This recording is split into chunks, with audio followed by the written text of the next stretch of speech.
Bonjour, aujourd'hui je vais vous apprendre comment faire le pain de base ou chapati. Donc comme je vous l'ai montré dans une vidéo précédente, nous commençons par faire la pâte ou le atta. C'est une pâte à base d'eau et de farine complète. J'ai également besoin de farine un peu sèche.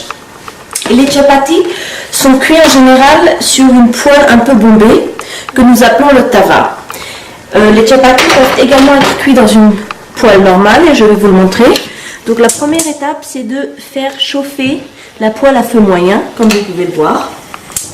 Et pendant que cette poêle elle va chauffer, je vais préparer le chapati. Donc je commence par prendre un tout petit peu de ghee ou beurre clarifié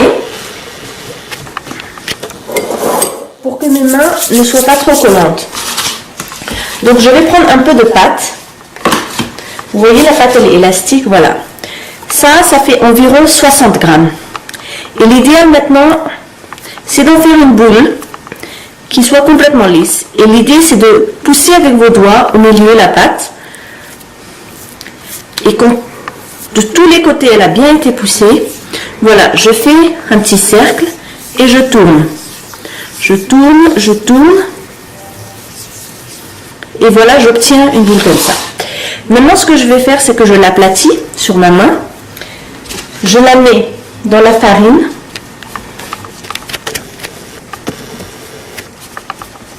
Comme ça.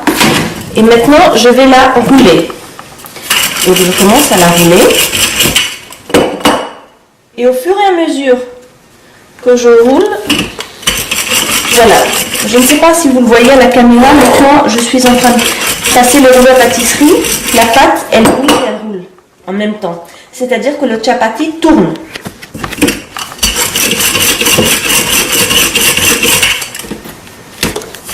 Et donc quand il se met un tout petit peu à coller, je le change de direction ou je le retourne. J'ajoute un peu de farine sèche. Voilà.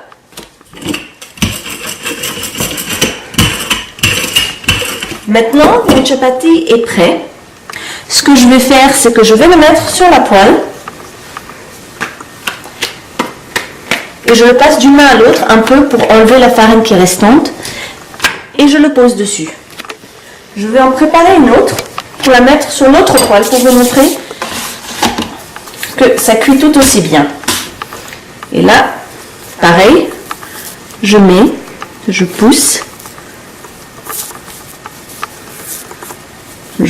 la pâte au centre avec mes doigts et ensuite j'en fais une boule comme ça. Ici, vous voyez, ça commence à devenir beaucoup plus foncé. Quand ce sera complètement foncé, tout autour, ça voudra dire que voilà, un côté est cuit et que nous pouvons maintenant tourner le chapati pour le cuire de l'autre côté.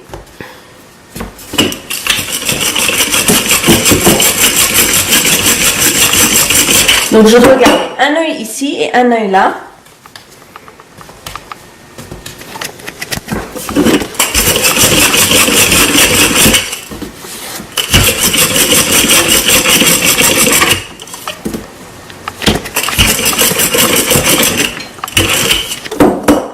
Voilà. Alors l'avantage d'utiliser un tava, c'est que quand c'est prêt et que je dois le tourner, je peux juste le faire à la main comme ça. Avec la poêle qui a des rebords plus hauts, j'ai besoin de prendre une spatule.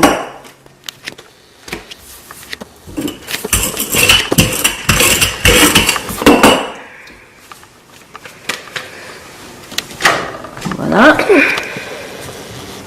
Et donc c'est un peu plus délicat de tourner, donc je vais prendre une spatule. J'ai pris du sopalin que je vais plier comme ça en 4 et ça va me permettre de presser sur les bords du chapati pour m'assurer que tout est bien cuit. Voilà. Et quand j'appuie, et ben le chapati se met à gonfler.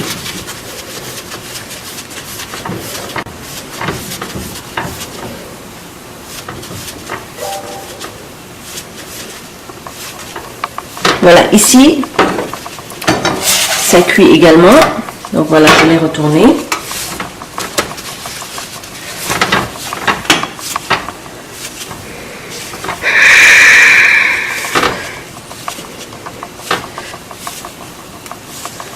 Donc comme vous pouvez le voir, le chapati a bien gonflé.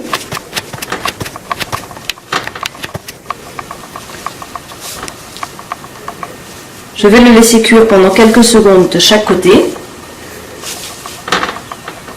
pour m'assurer que même les bords sont bien cuits. Par exemple ici c'est un peu foncé encore, donc je vais appuyer.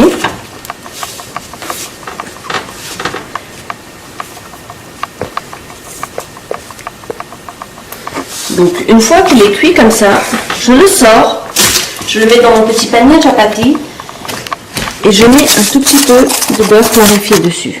Donc, maintenant je vais m'occuper du second.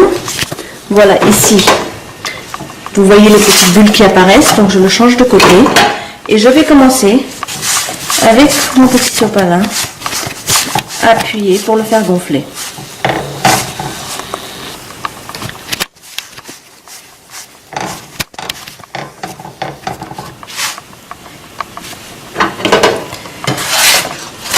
J'ai moins l'habitude d'utiliser une poêle et une spatule pour faire le chapati, mais c'est tout à fait possible.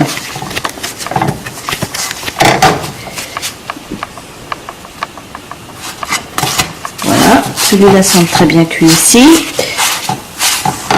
Il a moins gonflé, mais il a gonflé quand même. Donc voilà, j'éteins.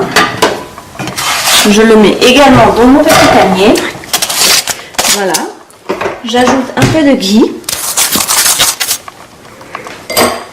Et comme ça, je couvre ça en attendant de servir. Bon appétit!